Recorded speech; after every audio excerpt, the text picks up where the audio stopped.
The following review is intended for a mature audience. Viewer discretion is advised. Fresh really takes eating ass to a whole other level. The plot for this one is certainly interesting in the most twisted way possible. Okay, imagine going on a first date with a man. He's charming, funny, happens to be a surgeon. He sounds too good to be true. What's the catch? Catch? What do you mean? Like, he sounds too perfect. He must have some type of weird kink or something, right? Weird kink. Oh yeah, he does. Cooking. That's not a kink. It is when you're cooking people. What do you mean, cooking people?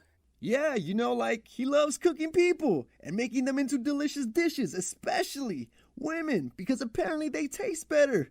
What? That's horrifying. Yeah, actually, now that I say it out loud, it is horrifying, isn't it? I thought Fresh was a comedy. It is, in a twisted, dark, humorous type of way.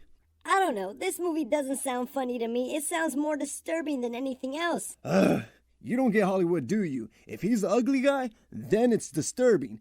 But if he's sexy, then it's just a romantic comedy gone wrong. Come on, serial killers are sexy now. You got Zac Efron as Ted Bundy, Penn Badgley as Joe Goldberg, and now we got Sebastian Stan playing Steve. Basically, he's a young, sexy Hannibal Lecter. And when you're attractive, anything you say comes out as funny and flirtatious. Those are just the rules. Come on. And why are you asking so many questions? I have a review to do.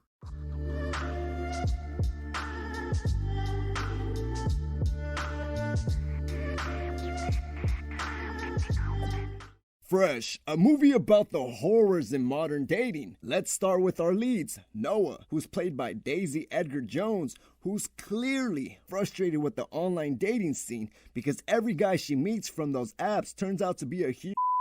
You know those type. Once everything doesn't go their way, then all of a sudden you're a. Then you got the other type who start a conversation sweetly, then randomly send you a picture of their.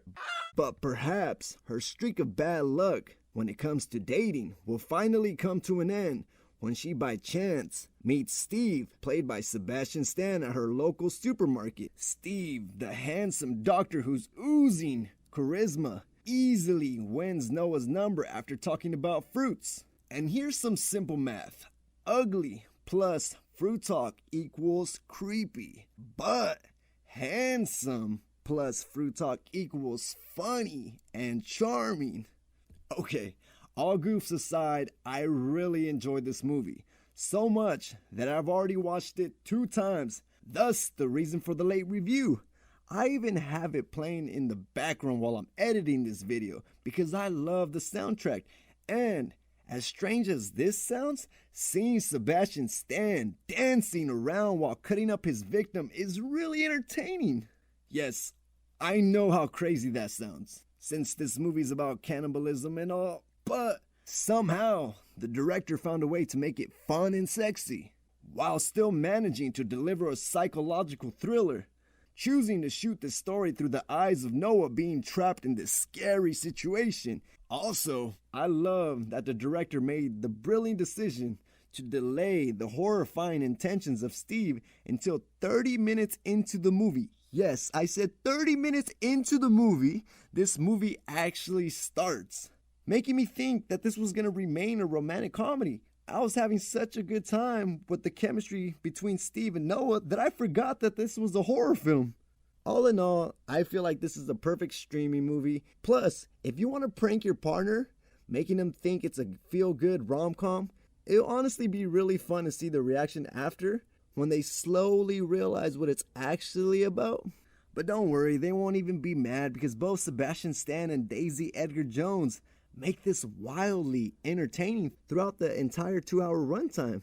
Fresh, which I'm going to add here in the stream movies I've seen this year. And one last thing, some scenes are a bit much when it comes to the cannibalism. It's not gory by any means, but it's more about your own imagination and it creating the horror. You know, just imagining that these characters are actually eating humans, which is kind of disturbing to say the least. Okay, that's as much as I'm gonna say, because I feel like with this one, the less you know going in, the better. But if you like movies and shows like Get Out, American Psycho, and You, you're really gonna enjoy Fresh, that I'm rating 7 out of 10. Originally, I rated it 6 out of 10, but on the second time viewing, it got much funnier. But with that being said, that does it for me, and I'll catch you on my next one.